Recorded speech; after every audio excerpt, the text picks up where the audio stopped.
इस वीडियो के बाद आप एक्सप्लेन कर पाएंगे कि ग्लोबल वेरिएबल्स पीएचपी में डिफरेंटली क्यों बिहेव करते हैं।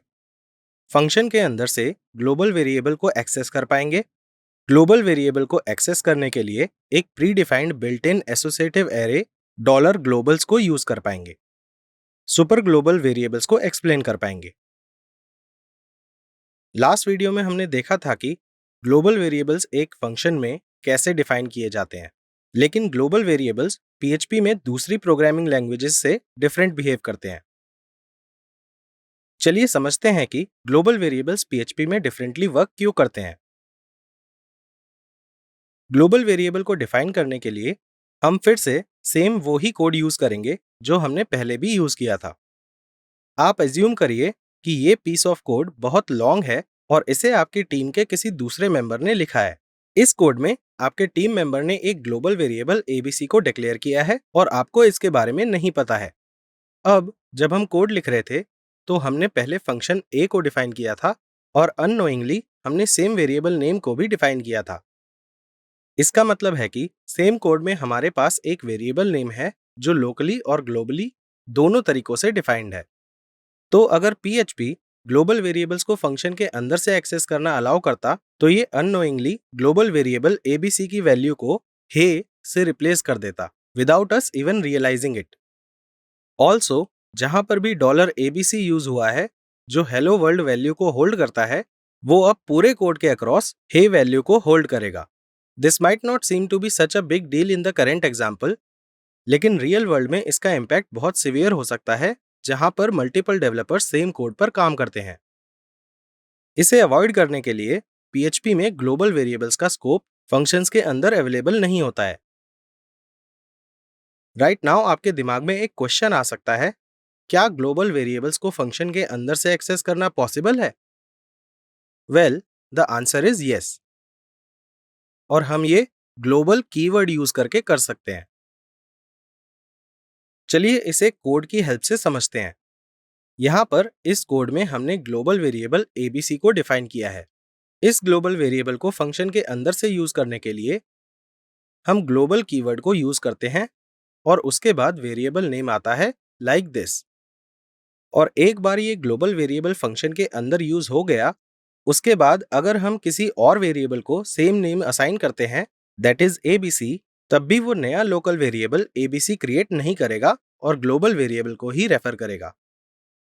तो यहाँ पर फंक्शन ए में ग्लोबल वेरिएबल एबीसी की वैल्यू हे से रिप्लेस हो जाएगी और ये प्रिंट स्टेटमेंट भी वेरिएबल की वैल्यू को एज हे ही प्रिंट करेगा। तो हमारी अंडरस्टैंडिंग के अकॉर्डिंग प्रोग्राम को हे 2 बार प्रिंट करना चाहिए। Let us run the program. Yup, हम देख सकते हैं कि हे आउटपुट में 2 बार प्रिंट हुआ है। ग्लोबल वेरिएबल्स के बारे में एक और फैसिनेटिंग फैक्ट है, विच इज कि जब हम उन्हें डिफाइन करते हैं तो वो ऑटोमेटिकली एक pre defined built in associative array dollar Global's में ऐड हो जाते हैं। आप नोट करिए कि इस एरे का नाम कैपिटल लेटर्स में डिफाइंड है क्योंकि ये एक कन्वेंशन है जिसे हमें फॉलो करना चाहिए। We will learn more about this shortly in this video.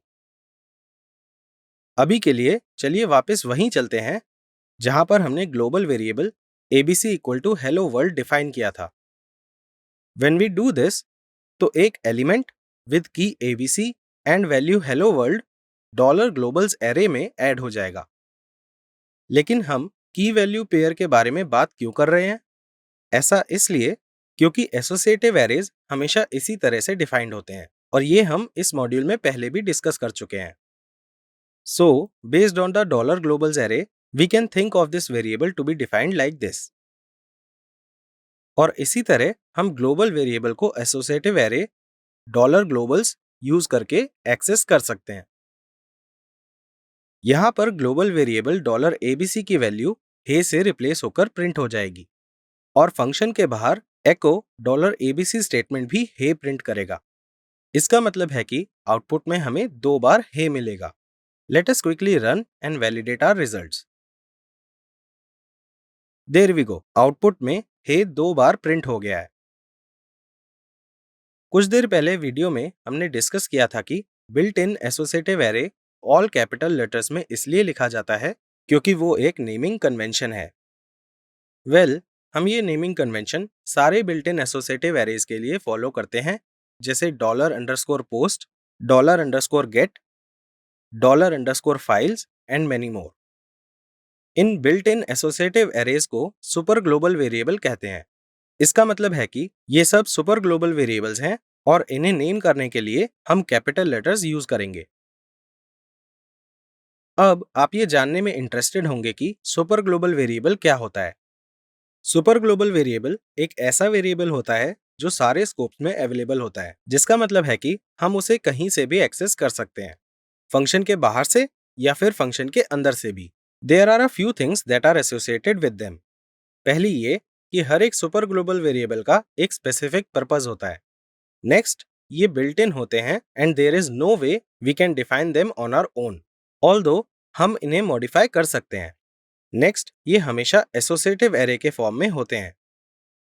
Lastly, ये कैपिटल लेटर्स में नेम्ड होते हैं as a convention. We will learn more about them in our upcoming topics. With this, we have come to the end of this video. Hope you are having a great learning experience.